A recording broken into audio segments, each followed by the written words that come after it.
Hello everyone. तो कैसे हैं आप सभी लोग। और हम बात करने वाले हैं आज जो हमारा पेपर था एमपी ईएसबी असिस्टेंट इंजीनियर नगर पालिका निगम के लिए, जो असिस्टेंट इंजीनियर का आपका पेपर कंडक्ट हुआ है, सिविल इंजीनियरिंग स्ट्रीम की हम बात कर रहे हैं। ठीक है। और डिस्कस करेंगे कि पेपर हमारा कैसा है और आगे जो हमारी परीक्षा होने वाली है सब इंजीनियर की, उसका हमारा जो पैटर्न है वो किस तरीके का पैटर्न रहने वाला है। ठीक है। तो सबसे पहले आज के पेपर की अगर हम बात करें तो पेपर जो मैं बोल रहा था बार बार कि आपका जो नॉन टेक सेक्शन है, उस नॉन टेक सेक्शन के अंदर मिक्स क्वेश्चंस आना स्टार्ट हो गए हैं और मिक्स क्वेश्चंस आपसे पूछे जा रहे हैं। ठीक है। कोई रेशियो नहीं है, जैसा कि आपको पता है पहले जो आपके 7 सब्जेक्ट्स होते थे, इन 7 सब्जेक्ट के अंदर आपके एवरेज जो आपका यहाँ पे क्वेश्चन पैटर्न होता था वो 14 क्वेश्चंस आपके यहाँ पे पूछे जाते थे। ठीक है। हर एक सब्जेक्ट से आपके 14 क्वेश्चंस पूछे जाते थे और टोटल आपके 100 क्वेश्चंस यहाँ पर आते थे। ठीक है, नॉन टेक्निकल सेक्शन के अंदर। लेकिन अभी आज जो पेपर आपका हुआ है, इस पेपर के अंदर ये 14 क्वेश्चन वाला जो पैटर्न आपका है ये आपका हो गया है कैंसिल। अब यह आपका वेटेज नहीं रहा।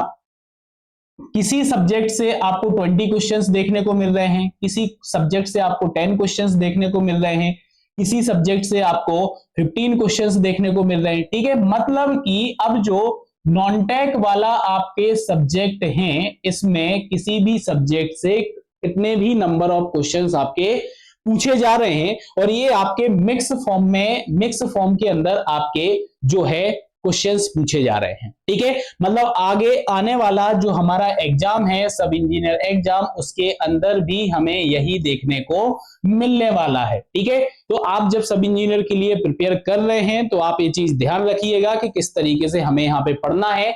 हर एक सब्जेक्ट पर हमें हमारी कमांड बना के रखनी है। ठीक है। जैसे आज का पेपर था, रीजनिंग के क्वेश्चंस बहुत कम पूछे गए हैं। ठीक है। मैथमेटिक्स के अंदर जियोमेट्री वगैरह के क्वेश्चंस आपके पूछे गए हैं। ठीक है। चलिए आगे हम बात करें तो आगे हम बात कर लेते हैं हमारे टेक्निकल की। ठीक है। अब टेक्निकल के अंदर भी आपने क्वेश्चंस देखे होंगे, तो एक चीज आपने देखी होगी कि जो पीवाईक्यू, हम जो बार बार भागते हैं ना, पीवाईक्यू पीवाईक्यू पीवाईक्यू। ठीक है, मतलब कुछ अलग प्रकार के बहुत सारे क्वेश्चंस आपको देखने को मिले होंगे। ठीक है। मेजरली वही जो ट्रेंड इनका फॉलो होता है ना, 5 to 6 सब्जेक्ट उससे ही आपका पूरा का पूरा पेपर आ चुका है। मोस्टली आपसे कंक्रीट यहाँ पे पूछा गया है और यहाँ पे मैं आपसे बात करूँ ना, कंक्रीट भी नॉर्मल कंक्रीट नहीं है, एडवांस कंक्रीट के आपके क्वेश्चंस आए हैं। ठीक है, एडवांस कंक्रीट आपके पूछी गई है। ठीक है। इरिगेशन इरिगेशन भी आपका पूछा गया है, यहाँ पे मेजरली आपको इरिगेशन देखने को मिलेगा, इरिगेशन आपका हो गया। इसके बाद अगर हम बात करें हाइड्रोलॉजी आपका हो गया। स्टील जो आपका है, स्टील से आपके 1 या 2 क्वेश्चन आपके पूछे गए हैं। आरसीसी में अगर मैं बात करूं तो कोई भी रिकमेंडेशन आपसे नहीं पूछा गया है, कोई भी रिकमेंडेशन आपसे नहीं पूछा गया। ट्रांसपोर्टेशन के अंदर आपको क्वेश्चंस पूछा गया है। ठीक है, ट्रांसपोर्टेशन में आपको क्वेश्चंस पूछा गया है। सॉइल से आपको बहुत ही ना के बराबर क्वेश्चंस देखने को मिले हैं। ठीक है, ना के बराबर आपको क्वेश्चंस देखने को मिले हैं। ठीक है, क्लियर आ रही है बात समझ में। ठीक है, बिल्डिंग मटेरियल आपका हो गया, तो थोड़े बहुत क्वेश्चंस आपको बिल्डिंग मटेरियल से यहाँ पे देके पूछने को मिलेंगे। ठीक है, मतलब यहाँ पे कोई भी पैटर्न फॉलो नहीं हो रहा है, रैंडमली आपके सब्जेक्ट पिक हो रहे हैं और उससे आपका जो है पूरे 100 क्वेश्चंस यहाँ पे प्रिपेयर किए जा रहे हैं। ठीक है, और यहाँ पे सिंपल सी बात एक और समझो आप कि अगर आप सिर्फ एमसीक्यू बेसिस पे जा रहे हैं, आपने सोच लिया कि आपने पीवाईक्यू लगा लिए, आपने यूथ कॉम्पिटिशन टाइम्स बुक को आपने लगा लिया है, ठीक है, और आपने सिर्फ बुकों को मतलब एमसीक्यू क्वेश्चंस आपने सॉल्व कर लिए, तो भैया अकेले उससे काम नहीं चलेगा, आपको थ्योरी पढ़नी पड़ेगी, तब जाके आप चीजों को कर पाओगे। ठीक है, ओवरऑल यहाँ पे स्कोर की अगर मैं बात करूं कि आज जो पेपर आपका हुआ है इसमें बच्चों का एवरेज स्कोर यहाँ पे क्या रहा है। ठीक है, तो शुरुआत करते हैं 110, 120, 130। मैक्सिमम में अगर मैं बात करूं तो मैक्सिमम स्कोर जो बच्चों का आ रहा है, जैसे कि अगर एक तो 150 टू 160 की रेंज में बच्चों का स्कोर आ रहा है, मतलब कोई 151 लेके आ रहा है, कोई 152 लेके आ रहा है, कोई 153 लेके आ रहा है, कोई 156 लेके आ रहा है। ठीक है, हाईएस्ट की अगर हम बात करें तो हाईएस्ट 160 से 170 के बीच में भी बच्चे यहाँ पर लेके आए हैं नंबर। ठीक है, 160 से 170 की रेंज में भी नंबर यहां पर आ रहे हैं। तो अगर आप 150 प्लस यूआर कैटेगरी में आप 150 प्लस अगर आप जा रहे हैं तो आपके डेफिनेटली यहां पे चांसेस रहेंगे ठीक है, डेफिनेटली आपके यहाँ पे चांसेस रहेंगे, ठीक है, डेफिनेटली यहाँ पे चांसेस आपके बन सकते हैं, ठीक है, सिलेक्ट होने के, ठीक है। लेकिन अभी जो एक मुद्दा है, ठीक है, हाईकोर्ट वाला, अगर वो सॉर्ट आउट हो जाता है तो ये जो स्टे लगा हुआ है वैकेंसी पर, ये वैकेंसी भी आपकी इसके अंदर ऐड हो जाएंगी, ठीक है, ये भी ऐड हो जाएंगी, तो और आपके चांसेस बन जाएंगे, ठीक है, और आपके चांसेस बन जाएंगे।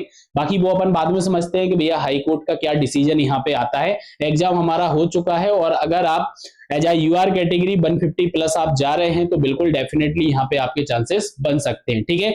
लेकिन ऐसा भी नहीं सोच के चलना है कि बिल्कुल 100% हमारा हो गया है, ठीक है, और हम प्रिपरेशन जो है उस पर स्टॉप लगा दें।